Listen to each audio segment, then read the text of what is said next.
Welcome to Samba Samba. Enjoy the video. You begin by confirming essential permissions and account sync. This saves time later.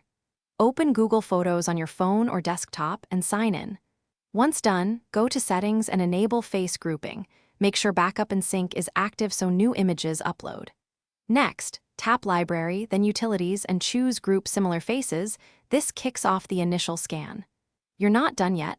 The app needs to analyze faces across your library, so keep the device connected and wait for processing to start. You now refine the automated groups.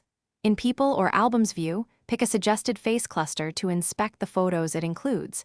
This helps you remove false positives. Tap Add Name to label that group. Typing a name links future matches to it. If the same person is split into multiple clusters, select both and choose Merge to combine them.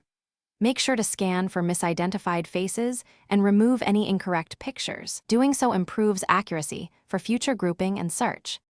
You finish by auditing groups and teaching the system for better results. Go through each named group, remove wrongly included images, and add missing ones manually by selecting photos and choosing Add to Album or Add Face to Group. If face grouping doesn't appear or sync stalls, sign out and back in, check Google account permissions, clear app cache, and confirm sufficient Google Drive/Photos storage. One key tip: if faces won't group, toggle face grouping off and on. This forces a fresh Thanks for watching. Consider subscribing if we helped you.